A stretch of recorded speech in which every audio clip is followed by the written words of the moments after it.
November 7, 1944. Pier 7, Norfolk, Virginia. Salt and coal smoke cut the cold air into shards. The transport came in like a slow beast, hulking and barnacled, and as it nosed into the pier its steel ribs creaked under the strain of ropes and winches. Men, thin, hollow-eyed, faces pinched by hunger and winter, clung to the gangway that lowered like a metal tongue. They shuffled down in columns beneath burlap blankets and patched greatcoats, boots crusted with foreign mud, their hands nicked and raw from months of trench wire and frozen cord. The sun struck white off the ship's decks and the sudden brightness made a few of them blink as if they had never seen daylight. Oberleutnant Karl Weber stumbled on the bottom step, gripping the rail with one hand and a battered Wehrmacht bread bag in the other. His tunic hung loose on him, the silver braid of his shoulder boards was dulled and frayed. Beside him Gefreiter Hans Muller walked with a limp, an old shrapnel wound now making cold the whole length of his leg. They had been marched, interrogated, sorted, they'd been aboard for days, fed the same thin soup and black bread they had been rationed in the field. The ship's hold had smelled of diesel and wet wool. Now, at the pier, the air tasted different, sharp with salt and the strange sweetness of American candy.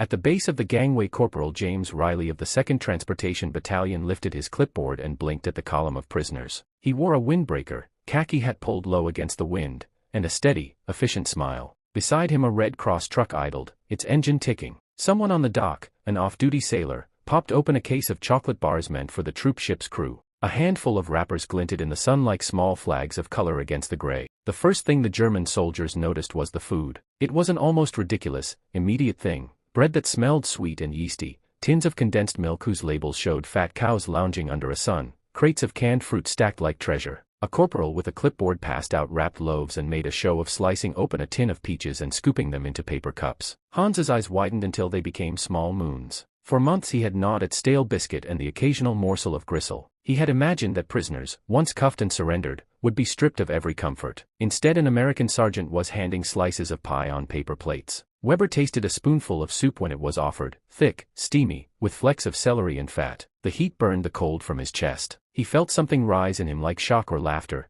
it was hard to say which, because he had not expected to be made warm by strangers' kindness. Around him, men who had once spat hate now glanced at each other's plates as if afraid these luxuries might vanish if they dared to enjoy them. Voices rose, some in a cautious, guttural German, others clipped with southern vowels. The Americans spoke in a language the prisoners mostly recognized but did not share fluency in. Gestures, smiles, and the universal hope in hot food bridged most gaps. A young medical orderly, Private First Class Robert Hayes, moved through the line, offering cigarettes and a cup of hot coffee. He told a joke about the weather, and a few of the prisoners tried to laugh, their mouths moving slow and rusty. The next shock came in smaller, stranger details. A lieutenant named Friedrich Kruger, who had commanded a platoon before winter and shelling had reduced him to a man who could measure each day's worth of rations by the emptiness of his stomach, noticed a table with a pitcher of milk labeled Grade A. A nurse in a Red Cross apron knelt to wipe the face of a young Feldwebel, blotting mud and lice with careful, professional motions. There were clean blankets folded like new promises, toothbrushes in a box marked dental kit, and, turning the corner, a crate with the unmistakable creamy sheen of ice cream, tubs still firm from the ship's cold hold. They had been prisoners in Russia and on the Eastern Front, in Normandy craters and in hedgerows, where supply lines snarled and the promise of a hot meal was rarely more than rumor. They had eaten ersatz coffee, grounds and chicory boiled to produce something bitter and thin. When they compared, in whispers and rough German slang, what they had endured to what was now before them, even the officers could not hide the tremor in their voices. "What is this?" Hans asked, holding up a spoonful of the ice cream as if it were a religious artifact. He had been a baker's assistant in Bochum before the war. He remembered dough and yeast and the smell of an oven on a Sunday morning, but this was different, sweet, cold, smooth. He had seen pie tins in canteens in a luxury hotel, not in a prison line. Corporal Riley watched them, his face unreadable for a beat, then softened. "Geneva," he said to Fritz in broken German, and tapped a document in his clipboard. The word carried weight, paper as shield, treaty as a promise kept at least in part. The American camp staff had orders to treat prisoners according to the Geneva Convention.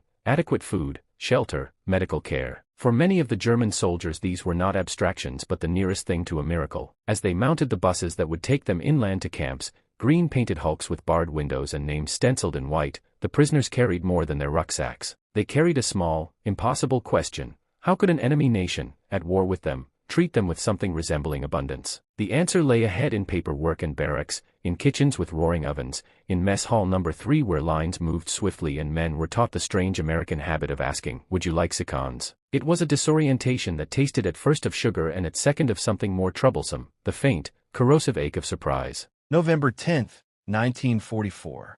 Camp Concordia, Kansas. The buses rolled through flat country, a stretch of endless winter fields striped with frost and dust. The horizon seemed to have no end, just sky and the thin black ribs of telephone poles marching westward. To the men inside, it felt like traveling through a world entirely rebuilt. No bomb craters, no ruins, no crumbling villages with hollow-eyed civilians. Only a landscape too calm to be at war. When the convoy turned off the main road, the first glimpse of the camp appeared. High wire fences, guard towers at the corners, rows of wooden barracks set out with mathematical precision. Floodlights topped the towers, and a flag snapped in the dry wind. The Americans had built the place quickly, but neatly. There was order here. That, more than anything, struck the Germans first. Carl Weber stepped down from the bus and inhaled. The air smelled of pine boards and coal smoke, not rot or decay.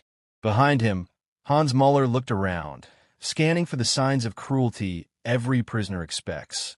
Mud pits, barking dogs, screaming guards. But there was only silence and the faint hum of a generator. A sergeant with a clipboard, Sergeant Daniel McBride, motioned to the column.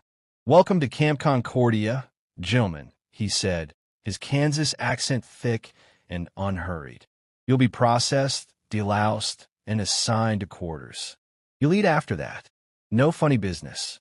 Follow the rules, and you'll have no problems." The phrase, "you'll eat after that," hung in the air like a promise. Inside the processing hall, their uniforms were exchanged for denim work clothes marked PW. They were issued wool blankets, fresh socks, and small brown envelopes containing toiletries. Carl turned the items over in disbelief. A real toothbrush, a safety razor, even a bar of soap stamped U.S. Army. He hadn't had new soap since the spring offensive in France. Hans laughed softly, shaking his head. "They treat us better here than Berlin treats its own," he muttered. At dusk, they were led into the mess hall. The building was warm, too warm, almost oppressive after the chill outside, and the air was thick with the scent of roasted meat, bread, and something sweet that made their mouths water instantly. The prisoners formed into lines as American cooks in white aprons ladled food onto metal trays. Mashed potatoes, gravy, thick slices of roast beef, canned peas, and soft rolls.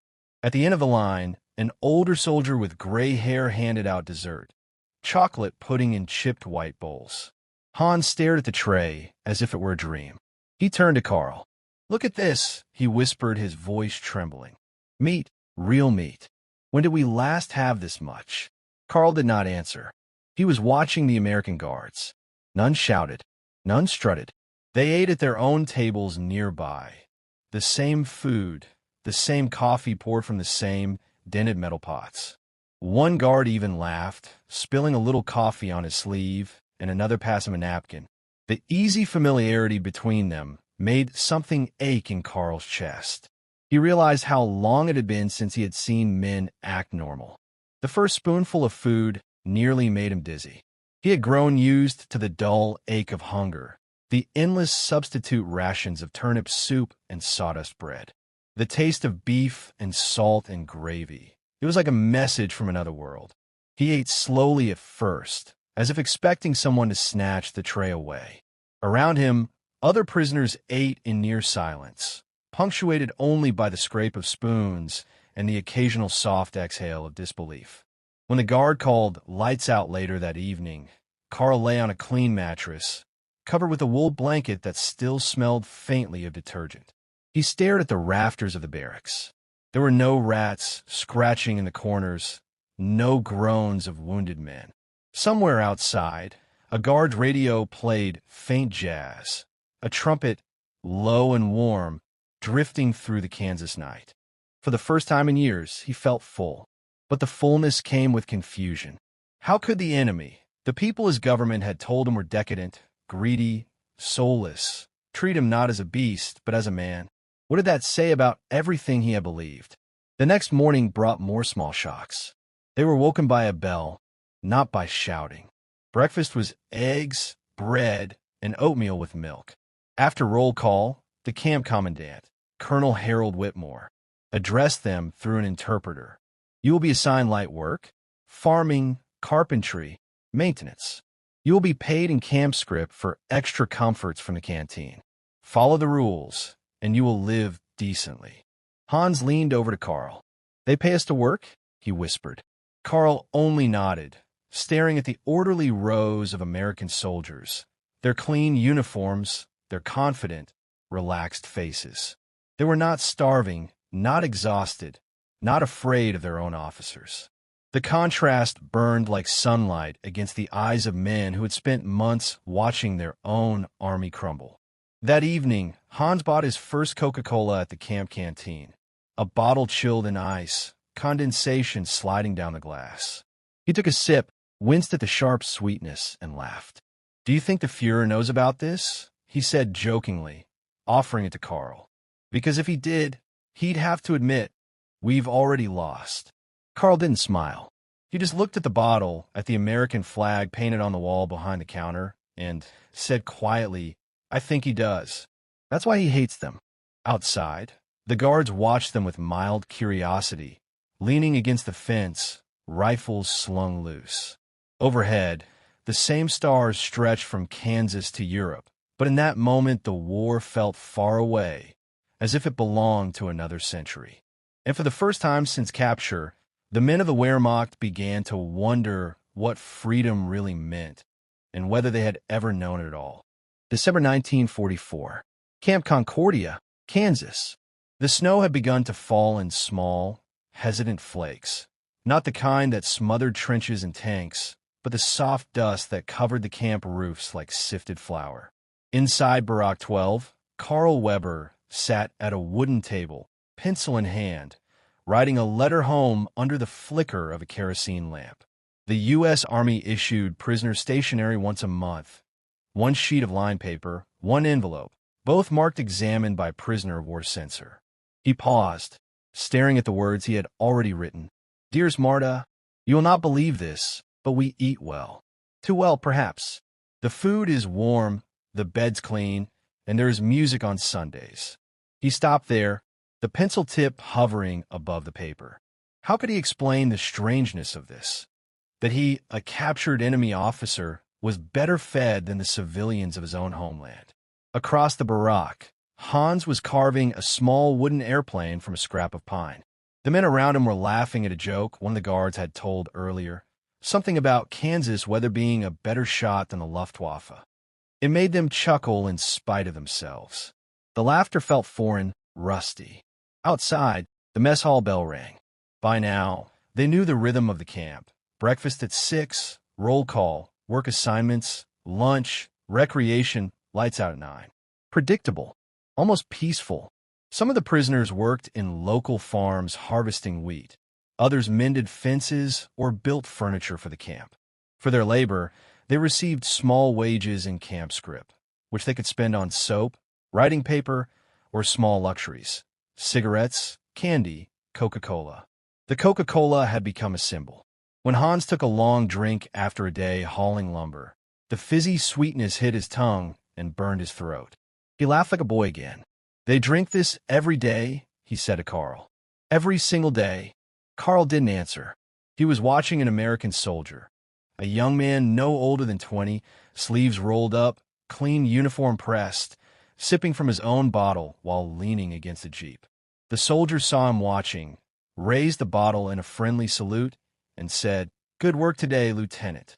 Then he smiled, genuinely smiled. Something inside Carl twisted. The man was an enemy. Yes, but an enemy who treated him like a human being. That evening, as the prisoners lined up for dinner, a rumor spread down the line. The main course was fried chicken. The word rippled through the ranks like static. When they reached the serving table, the cooks were already handing out trays piled with golden pieces, mashed potatoes, gravy, green beans, and apple pie. Hans bit into the first piece, closed his eyes, and laughed under his breath. This can't be real. It tastes like home, better than home. At the next table, a group of older soldiers, veterans of Poland, France, and Russia, ate slowly, methodically. One of them, Sergeant Otto Klein, stared at his plate for a long time before speaking.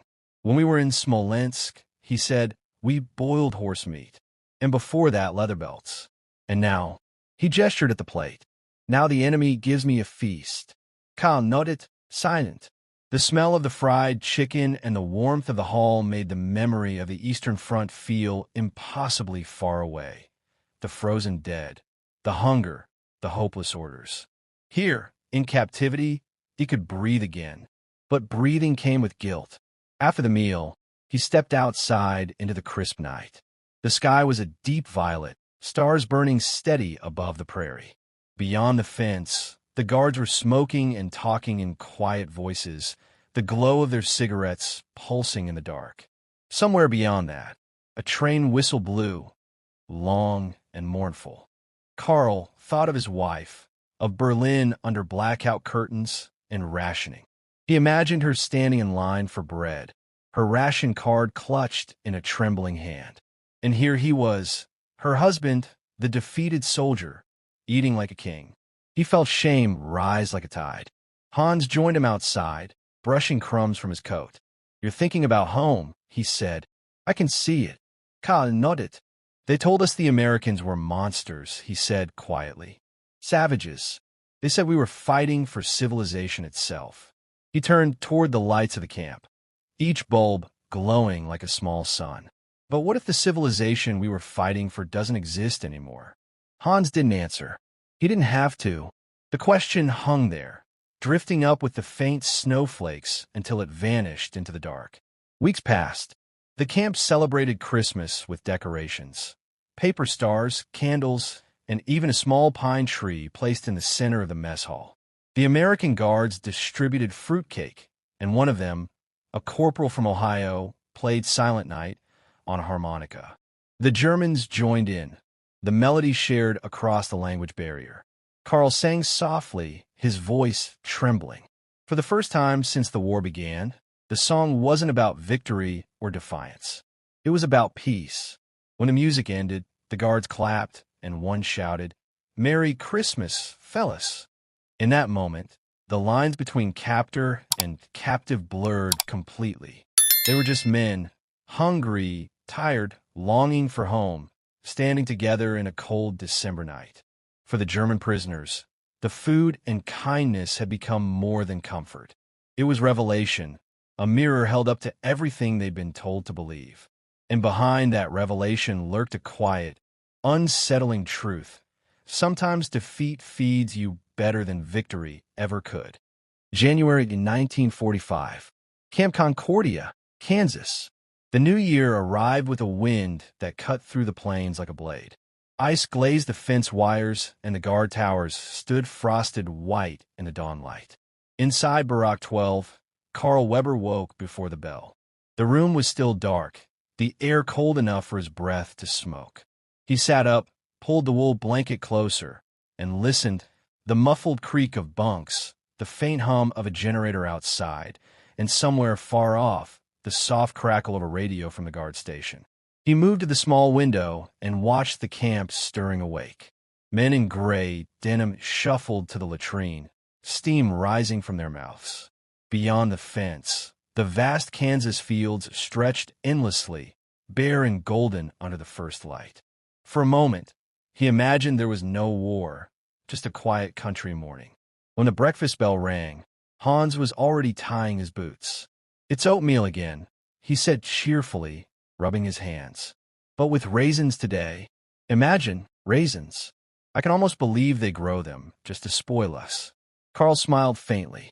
"You find joy in the smallest things, Hans." After Stalingrad, "I'd find joy in dirt if it came warm," Hans replied. They joined the line outside the mess hall, where the smell of coffee drifted thick and bitter into the air. The American cooks moved quickly, cracking jokes with the guards as they dished out trays. The prisoners greeted them with polite nods, and some even practiced their English. "Good morning, Sergeant." "Thank you." It was a strange, almost domestic ritual, the enemy thanking his captor for breakfast. Karl sat by the window, spooning the warm oatmeal. staring at the steam rising from his cup. He'd heard rumors that the Red Army was pushing into East Prussia, that the Allies had crossed the Rhine. The war was nearly over.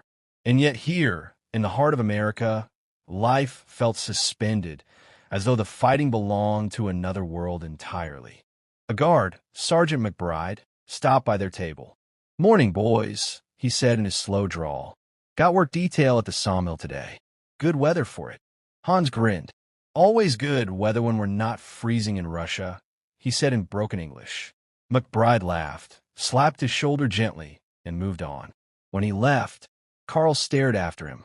"He laughs with us," he said quietly. "Not us. He doesn't hate us." Hans shrugged. "Maybe he's never seen the war the way we have." Carl shook his head. "Or maybe he's seen it clearer than we ever did." Later that day, while working at the sawmill, Carl watched how efficiently the Americans moved. Every cut measured, every piece stacked perfectly. There was no shouting, no fear, no officer ready to strike for a mistake. It reminded him of the factories he had seen before the war, when Germany was still proud, before the hunger and the lies. He remembered the slogans, the speeches, the endless talk of purity and destiny. All of it had sounded noble once. But standing there, surrounded by the hum of American machinery and the smell of cut pine, he felt the weight of it all crumble. That evening, after work, Carl wrote another letter to Marta. "We are fed well, treated humanely. It is strange to say, but I have learned more about decency here than in years of fighting. The Americans do not gloat. They do not starve us. They simply let us live. I begin to wonder if everything we believed about them, about ourselves, was a lie." He folded the letter carefully, sealed it, and handed it to the camp clerk. Weeks passed. The snow melted. Prisoners planted small gardens between the barracks, carrots, beans, lettuce. They built birdhouses and benches from scrap wood. Some painted landscapes of the Kansas plains. The camp even held a makeshift orchestra using donated instruments.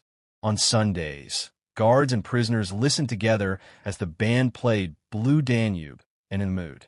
Hans took to sketching portraits of the guards. He drew Sergeant McBride one afternoon, sharp jawline, calm eyes, a faint smile, and presented it shyly. The sergeant looked at it for a long moment, then said, "You made me look better than I do," and shook his hand. Moments like that blurred the meaning of captivity. For men who had marched through shattered cities, who had seen cruelty passed off as patriotism, the idea that mercy could exist, even from the enemy, was something almost unbearable. One night, after lights out, Carl whispered across the barack, "Hans, when this ends, do you think we'll ever go home the same?" Hans didn't answer at first. Then he said softly, "No, but maybe that's not a bad thing." The wind outside hissed against the walls. Somewhere, a guard's boot crunched on gravel, and from a far-off barack, faint music drifted, a prisoner with a harmonica playing something that might have been a lullaby. Carl lay back on his bunk, staring into the dark. He thought about how he'd come here expecting hatred, punishment, revenge, and found kindness instead.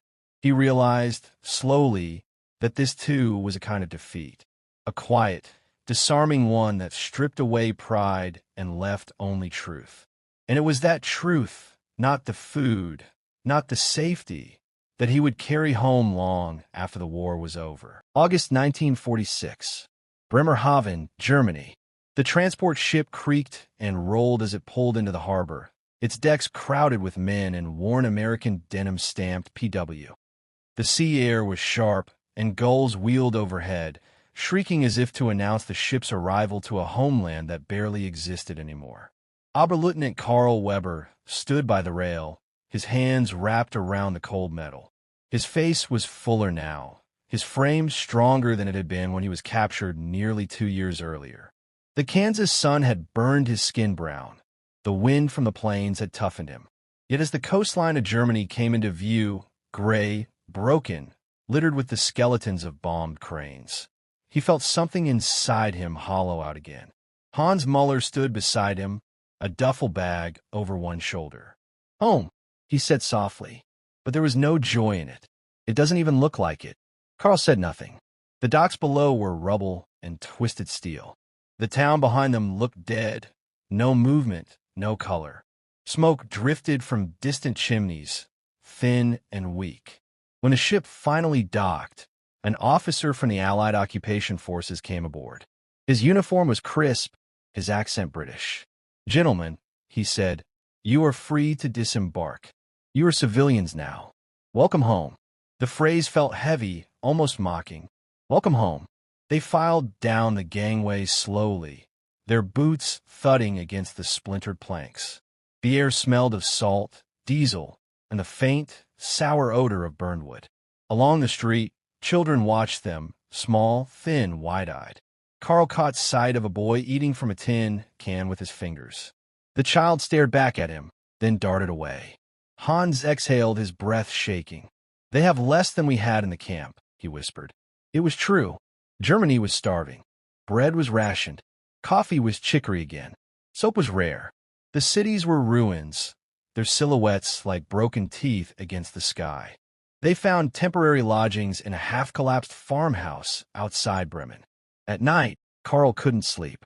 The wind moaned through the broken beams. He could hear rats scurrying in the corners, the same sounds he'd known in France and Russia. But his mind wasn't in the dark, ruined house. It was back in Kansas, in a mess hall filled with warm light, the laughter of guards, the smell of coffee and fried chicken. He remembered the moment when Sergeant McBride had handed him a piece of pie and said, "Here, Lieutenant. Nobody should go hungry on Christmas." That single act, a slice of pie, given without mockery, haunted him more than any battle. Weeks passed. The local civilians began asking the returning POWs about America. Did they beat you? Did they starve you? Were you forced to work? Carl didn't know how to answer. He would open his mouth, then close it again. What could he say? That they were fed well? That they were treated with decency? That the enemy had shown them more humanity than their own leaders? It felt dangerous to say it aloud, as if kindness itself were treason. One evening, while waiting in line for ration bread, Carl overheard an old man mutter, "The Americans only feed their prisoners well to make us forget who we are." Carl turned and looked at him, tired but calm. "Maybe we should forget," he said quietly. The man stared, not understanding. Carl walked home through the ruins with his ration loaf wrapped in brown paper. The streets were silent except for the crunch of glass underfoot. In the distance, church bells rang, the first he'd heard since his return. Their sound was thin, almost hesitant, but it was something alive amid the ash. He thought of the camp gardens, the laughter of men who'd been enemies, the taste of coffee in a tin mug. He thought of the American guards who'd offered them dignity instead of vengeance. That night, sitting at a small table lit by a single candle, he opened his old journal, the one he'd started in the barracks, and began to write. It is strange to say, but captivity taught me freedom. In Kansas, I learned that strength is not in cruelty or in victory, but in kindness, even to those who do not deserve it. We lost the war long before our armies fell. We lost it when we forgot how to be human. He paused, set down the pencil, and stared at the flickering flame.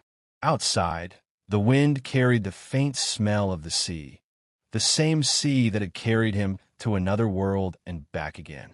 For the rest of his life, whenever someone asked him what the war had taught him, he never spoke of battles or tactics or medals. He would simply smile, shake his head, and say, "The strangest thing about being a prisoner in America was that it felt for the first time in years like being free." The candle burned low, the wax pooling like melted snow. In the quiet, the words of that truth, soft, unadorned, undeniable, stayed with him. And in that silence, the war at last truly ended.